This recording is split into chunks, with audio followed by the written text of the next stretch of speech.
Good morning, everyone. I just want to say thank you all for coming out today. For those who may not know who I am, my name is Brian McNeamer. I prefer they, them pronouns. And today I'm serving as one of the worship leaders with Kaleidoscope Collective. For those who do not know, or may be new to UUC, we were founded in 1952, and we follow the principles that are up here on the walls.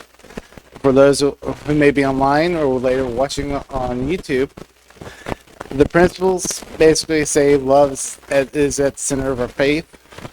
So, for that, for those who may not also be aware, Kaleidoscope Collective, we were founded just over 2 years ago with a few members from UUC.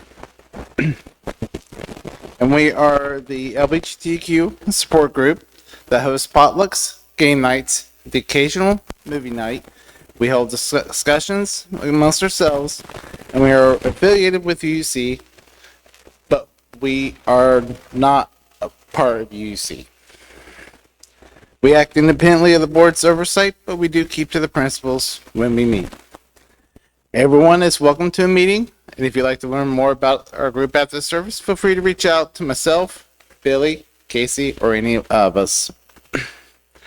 For now, though, we welcome all of you, and at this time, we would like to invite everyone, if you feel comfortable doing so, to greet those around you with UUC's welcome song.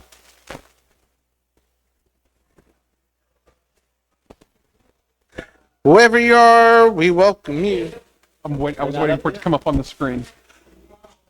Whoever you are, we welcome you. Wherever you come from, we welcome you.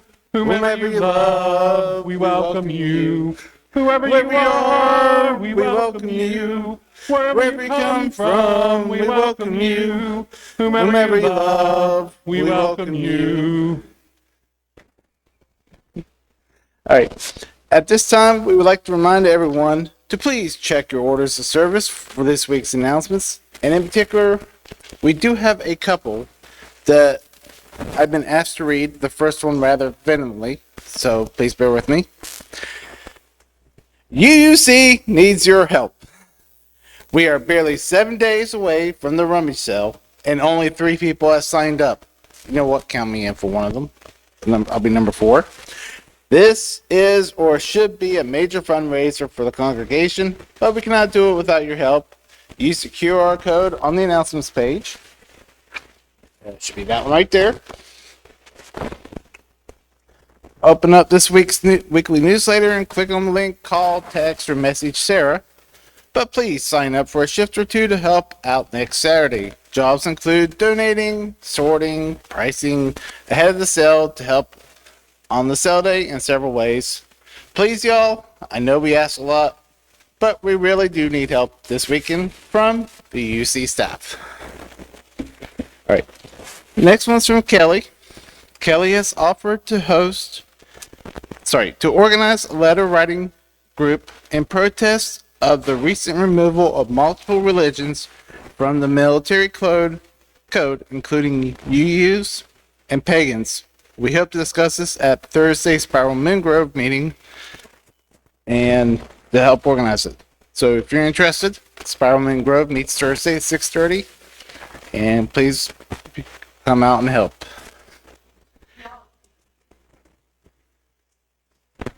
Could you repeat that one more time? Okay, so this Thursday we'll be picking a date to do it. So pretty much an organizing meeting for this at Spiralman Grove, 6:30 p.m. Thursday. Feel free to come out. And at this time, we'd like to invite everyone, if they are willing and able to rise for our first song for all. Only one. Words will be on the monitor. It's actually the chalice lighting part. Okay, I do apologize. I'm out of order here. All right, at this time, we would like to invite Scorch up to light our chalice. And we're going to read The Infinite Divinity by Jamie Yandel.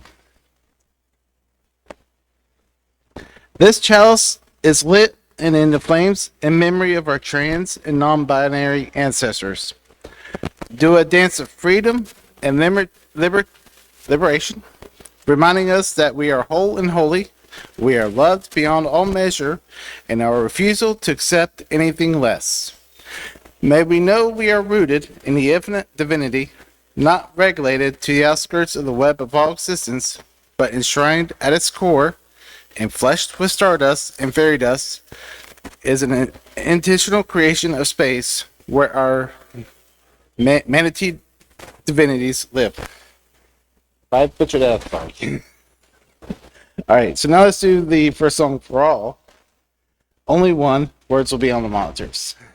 Okay, this song is only one, but it fits very much into Pride Month because West Virginia Pride gives an award called the Power of One, and it's an annual honor presented by Rainbow Pride of West Virginia to recognize individuals who make a positive, life-saving impact on the lives of LGBT plus West Virginians. Honorees are celebrated at the organization's annual gala. And this year's Power of One award was given to John Brown Huggins. And I don't have any more information than that, but the song Only One actually embodies the power of what one person can do. So,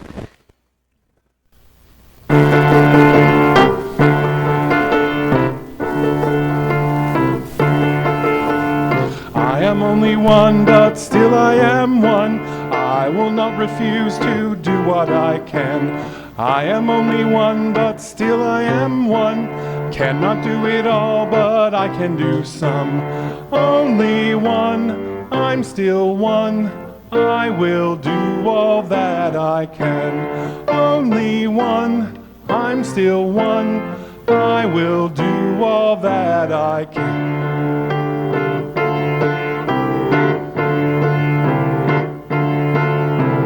I am only one, but still I am one. Cannot do it all, but I can do some. I am only one, but still I am one. I will not do the work until I am done. Only one, I'm still one. I will do all that I can. Only one, I'm still one. I will do all that I can.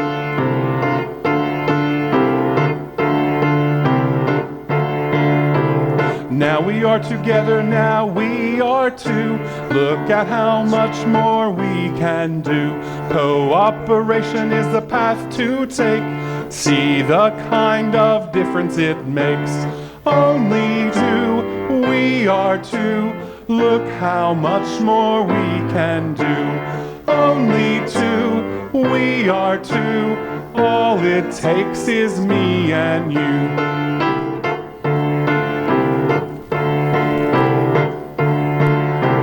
With one another now we are three, building a community. Add one other now we are four. Each new one adds something more, something more, something more. Each new one adds something more, something more, something more. Each new one adds something more. I am only one, but still I am one. I will not refuse to do what I can. I am only one, but still I am one. Cannot do it all, but I can do some. I am only one, but still I am one. All right.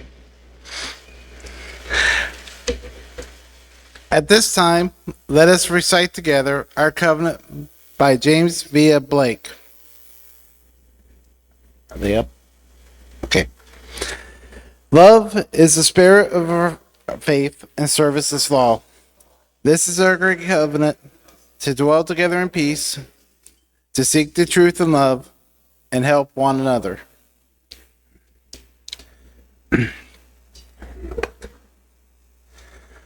Let's take a few moments to connect with one another and share our thoughts, joys, concerns from our hearts today. And I'll go ahead and start with a personal joy while they get the book. Yesterday, Kaleidoscope Collective, along with a rather large number of volunteers from UC, We had our parade booth yesterday, and 16 people, am I right, Paul? 16 walked in the pride parade. Seeing all the smiling faces, seeing everyone go crazy over Billy and Casey stickers was a wonderful blessing. And it was not possible without the love, support, and donations of water from everyone. And Sarah Stone, our congregational administrator, she helped us out so much in organizing the booth, the flyers, and Casey and Billy did wonderful help and decorate it. So I'd like to thank everyone who volunteered and helped us out. I really appreciate it. So the joys that are in the book today. Happy Pride, everyone. Yeah, we passed out over 500 bottles of water at Pride, and we had 16 marchers in a parade. The second one is, I got my first pet snake. The third one is finding joy and solace in some solitude. The fourth one is Huntington UU is up and growing. Way to go. And the last joy today is a meaningful visit with our son, granddaughter, and their fiance for D.S. Kelly Kent Hensman's memorial last Sunday. Thanks to UC for all your support. The concerns that we have listed today is my cousin was in a bike accident and broke his collarbone, so he needs surgery. Please send thoughts and fives to the cousin. And the next one is so many universal concerns. Yes, I'm sorry for interrupting here, but No I do worries. have to share. It was nearly 35 years ago that I was coming out as a gay man, and there was a group that met here at the Unitarian Church called Outright. And I remember the first couple of weeks I drove by the building. I was too afraid to even come inside. But finally I got the courage and I met the first meeting, and John Brown, the gentleman that was just mentioned, he was at that meeting, and he was very, he was a little fella, young whippersnapper, as I called him back then. But he had the Pride Center that he called the Harvey Milk Center in his laundromat here on the west side. He was such an inspiration. I met so many great people in that very first meeting.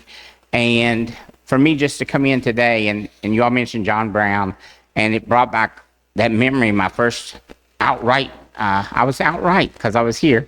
And that was over 30 years ago. So it's definitely a blessing I wanted to share. Thank you, sir. Thank you for sharing that. Here, I'll hold it. I'll hold it. Okay. I just wanted to mark a queer anniversary. Last week was the 100th birthday of Allen Ginsberg. And I knew a few people that knew him, and he's definitely one of us. Awesome. Thank you for sharing that. All right. For all the joys that are shared, may they be multiplied. For all the concerns that were voiced or unvoiced, may they be diminished. At this time, I would like to invite everyone to close their eyes, relax, rest your feet comfortably on the floor. Let's just take this time to breathe in slowly, but deeply through our noses. And breathe out through our mouths, releasing all of our stored air. Please continue to do so throughout today's meditation and words. Imagine yourselves as an elm tree surrounded by a field of your favorite flowers. Feel the wind bristle through your leaves on a warm day.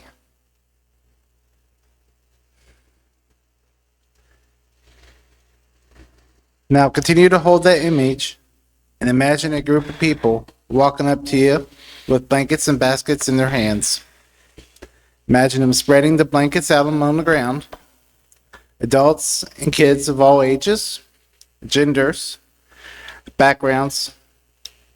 They're all together, they're all relaxing, all sharing their meals together as kids play and tumble about without a care in the world. Couples of various ages, various backgrounds, just relaxing and having a good time in the shade that your tree as you provide. Feel their love and their energy course through you.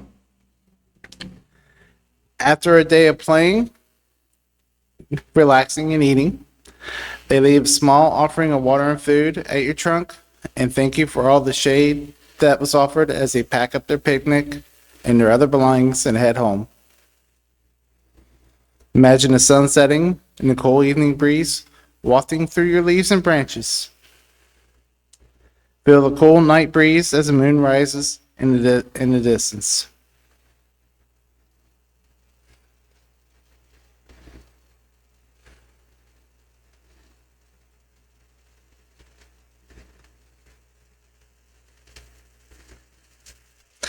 If you ever find the world too stressful, please take a few minutes to relax and repeat this meditation.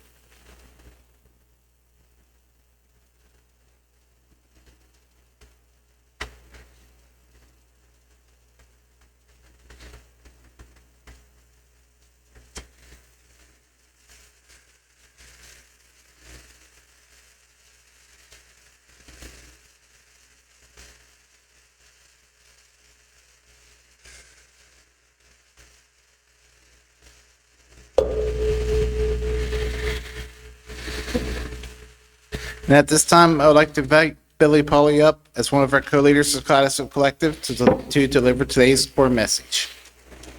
Oh,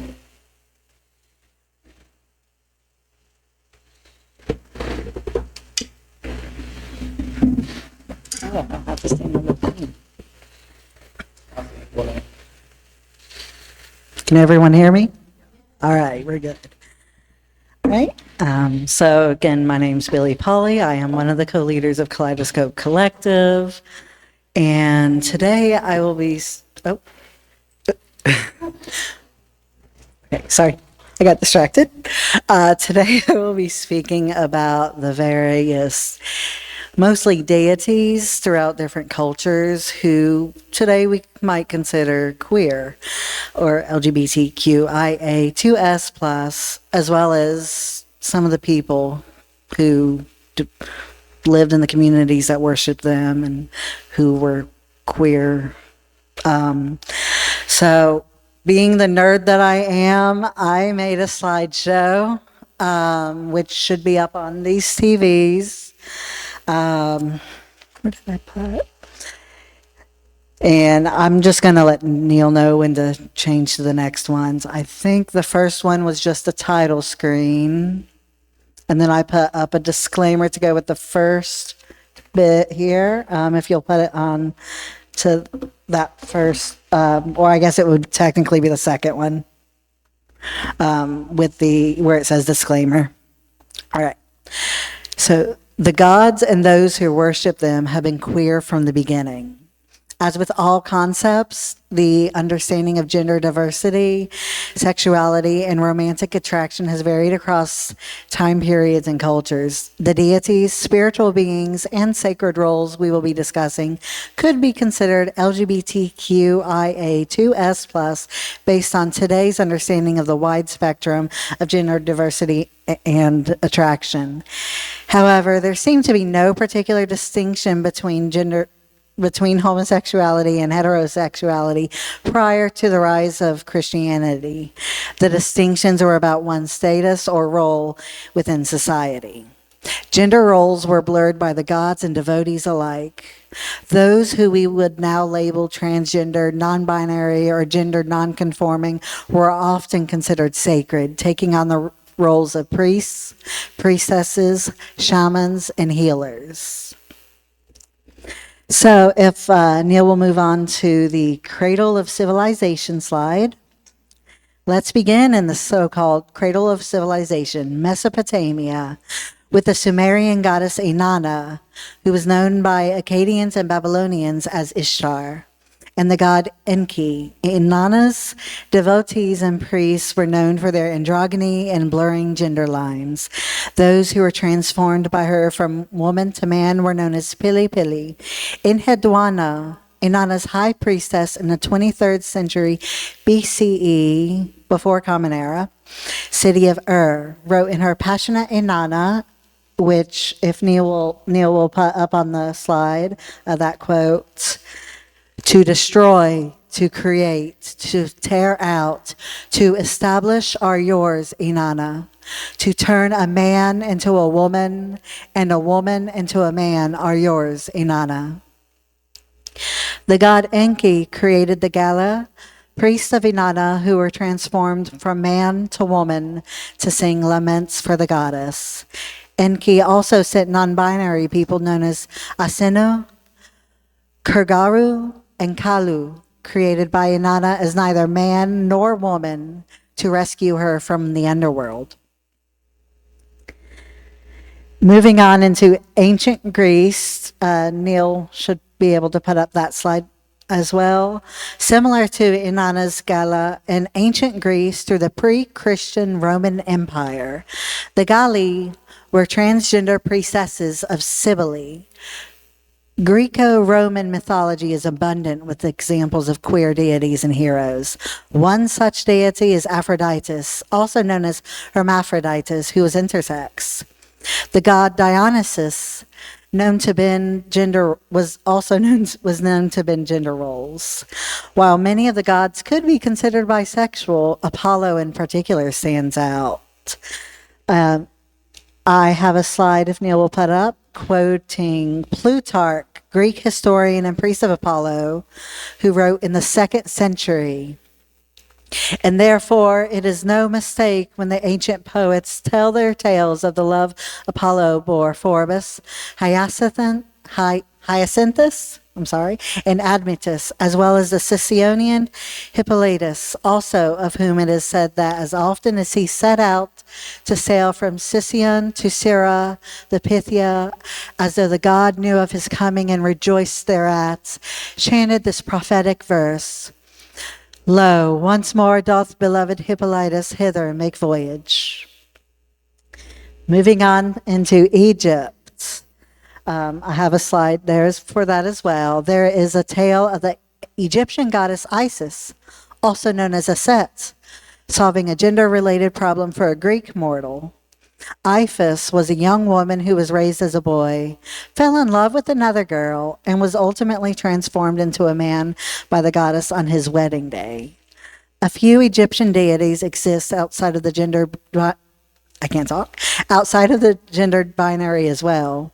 The first deity within the pantheon was Atum, who is both male and female. The god Hapi is depicted in hieroglyphics as being intersex, and Shai is a god of fate who has a female personification known as Shait. And I have a quote which I forgot to put into my paper, but I have a slide. I'm pulling that up so I can read it as well, in case anyone has trouble seeing it for some reason. This is about Iphis. Iphis accompanied her as she walked along and moved with a longer stride than usual, for she who had lately been a maiden had become a man. Mother and son then carried offerings to the other temples of the gods and set up the following inscription. The tributes promised as a maid, Iphis, a boy, has duly paid. Written by Ovid in Metamorphosis, 8 Common Era. Moving into the Scandinavian slide, even cultures that are now stereotyped as traditionally masculine by self-proclaimed alpha males who idolize toxic masculinity and heteronormativity had queer deities. One of my most beloved examples is the god Loki of the Norse pantheon. Although he is referred to in the Eddas as a male figure, Loki's gender expression and sexuality is actually quite fluid. He transforms into a woman multiple times and even births children. Gylfaginning in the Prose Edda tells of when Loki transformed into a mare to lure a giant stallion away. This led to him conceiving and giving birth to Odin's eight-legged horse, Sleipnir. In Lokasena, I have another slide, if Neil will put it up, with a quote. Odin, the Allfather and chief of Norse gods, says of Loki, "For 8 winters you were under the earth, milking the cows as a maid, and babes did you bear."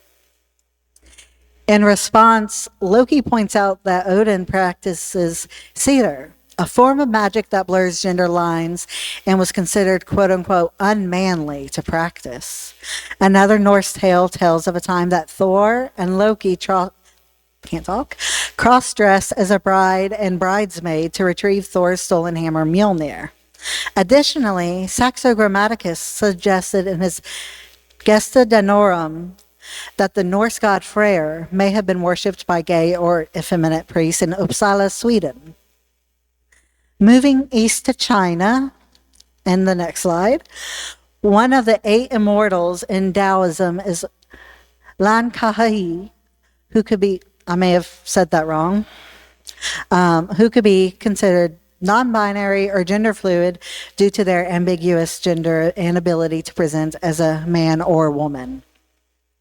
Hu Tianbao, also known as Tuar Shen, or the rabbit god of southern China and Taiwan, is a patron deity of gay men. Hu Tianbao was a young man who was beaten to death after confessing his love for another man. When his spirit entered the underworld, the Lord of the Dead granted Hu divine status as Tuar Shen. If Neil will move on to the next slide, I have another quote about Tuar Shen. "Today, the Lord of the Underworld appointed me as Rabbit God, specifically responsible for men who love men and the world of the living. People can now build temples for me, and I can attract incense or worship." Hu Tianbao, written by Yuanmei, Qing Dynasty scholar in the 18th century. And I apologize if I say any of these names wrong. Moving into Southeast Asia, Lakapati is a Tagalog deity who is gender fluid or intersex, described as a figure of man and woman altogether. Pre-colonial Filipinos also recognized the spiritual powers of the Bakla, transgender women and effeminate gay or bisexual men who have special connections with the Anito, spirits of ancestors and nature. And they often took on the female role of babaylan, or shamans. The Malaysian Sita of the 15th century were androgynous priests who were assigned male at birth and embraced life as women. And if Neil will put on the next slide, I have a quote about Lakapati from the Vocabulario de Lengua Tagala, 1613. Lakapati was the advocate of sowed fields, figure of man and woman altogether.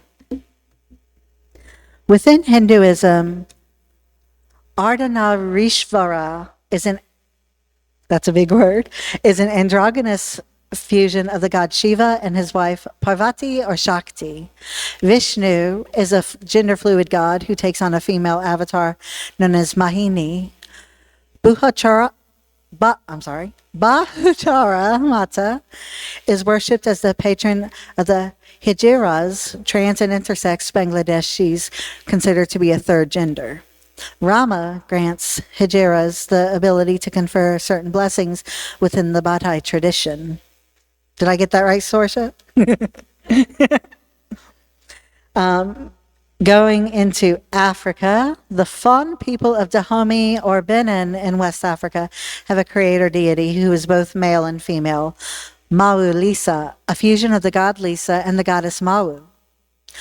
Olodumare,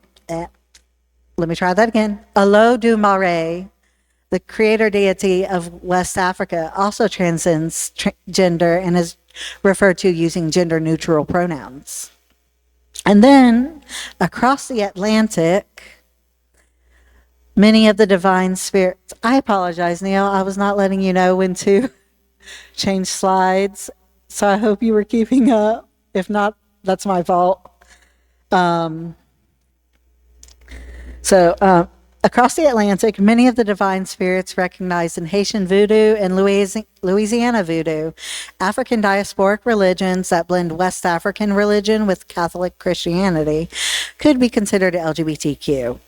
One example is the Orisha Logan Ede, who represents both male and female energies and is described in some myths as living half of the year as male and half as female.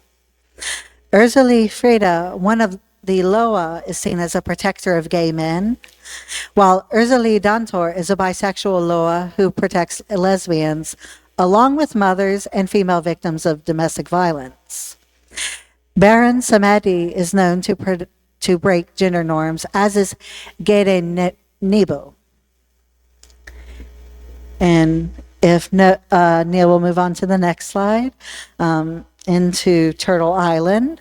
Prior to European colonization of Turtle Island, now known as North America, a spectrum of genders was recognized by many indigenous cultures and two-spirit individuals who were often revered for their spiritual gifts. Many indigenous communities traditionally looked to two-spirit people as healers, story keepers, mediators, and ceremonial leaders. And important to note, Two-Spirit is a modern pan-native term. Each indigenous culture across Turtle Island has gender-related terms and traditions in their own tribal cultures and languages. So, yeah. In Inuit tradition, some versions of the creation story depict the first humans, A'akuluyusi and Umarnituk, as a same-sex couple, with the latter becoming pregnant and changing gender to give birth. Further south, Awona Wilona, the Pueblo Zuni creator deity, is both male and female. And then moving down to the next slide, in Mexico and Central America, the tinctured maize god of the Maya may have represented a third gender due to conflation with the moon goddess, and Mayan nobles honored the fluidity of the maize god's gender. The Aztec god Xochipilli was seen as a patron of gay men and male prostitutes. And in Mexico, Santa Muerte, Our Lady of Holy Death, is a Catholic saint who is also seen as a protector of the LGBT community. So this is only a fraction. There have been many more deities and sacred roles across these and other cultures whose stories align them with the LGBTQIA2S plus community. With the erasure of many cultures and histories due to colonization and time, it's entirely possible and highly likely that there were even more that have been forgotten. So yeah. The gays and the theys have always had a sacred place among both the gods and humanity's communities. Queerness has been celebrated and honored as divine for as long as humanity can remember.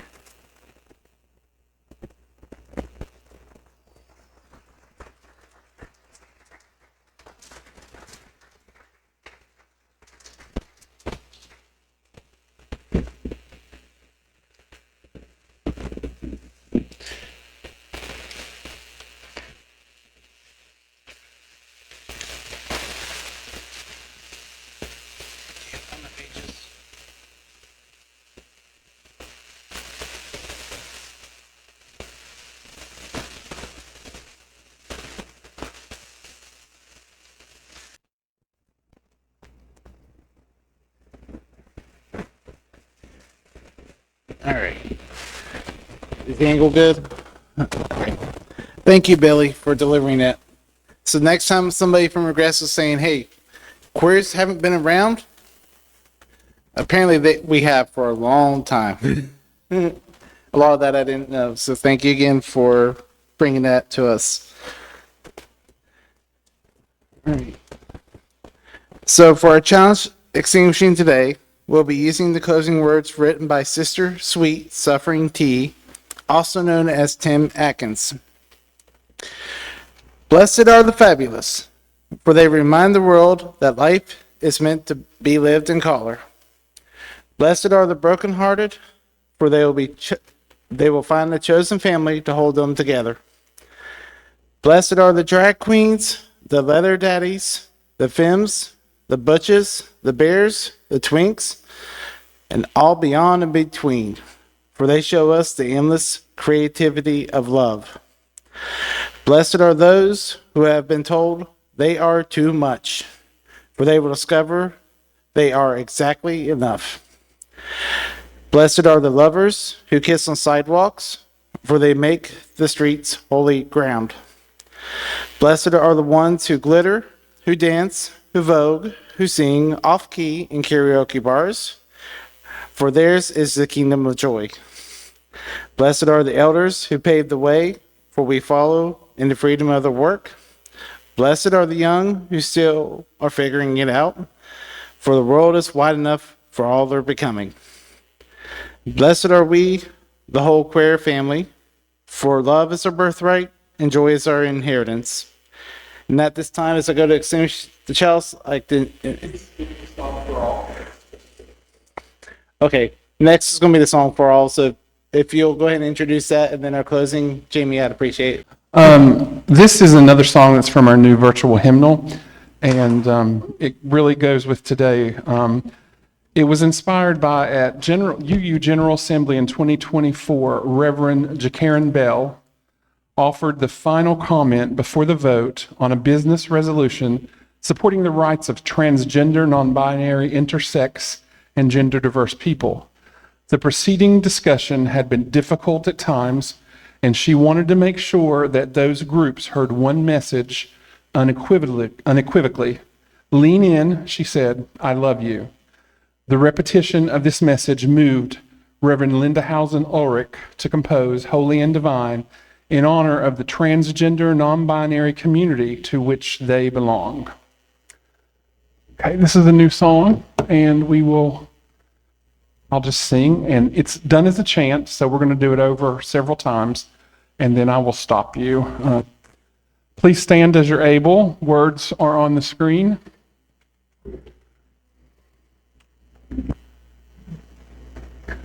Lean in, I love you.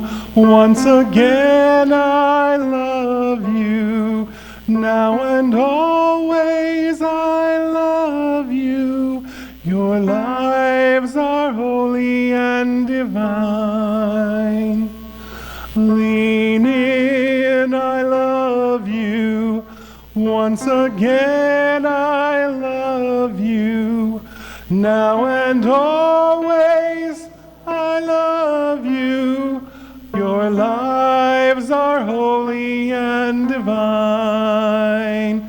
Lean in, I love you.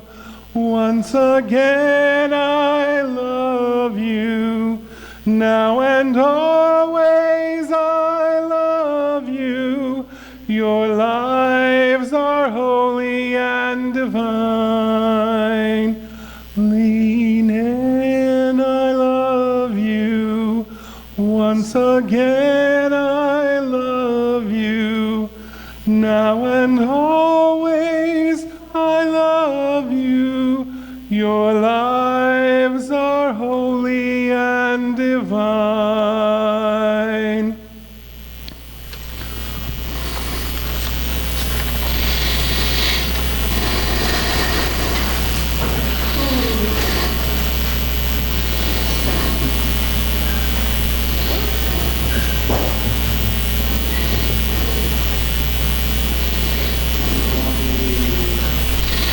The postlude?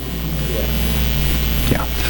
Okay, this is our postlude. It's called All Shall Be Well, and we have a slide for that. It's new, but we're going to do it for a while. You want to go to the next slide? Okay, this is it. It's very, very simple, but as we get going with it, there's a descant, so we'll add a second part with the UU music makers in the following few weeks. So. All shall be well, and all shall be well, and all manner of things shall be well. All shall be well, all shall be well, all manner of things shall be well. All shall be well, and all shall be well, all manner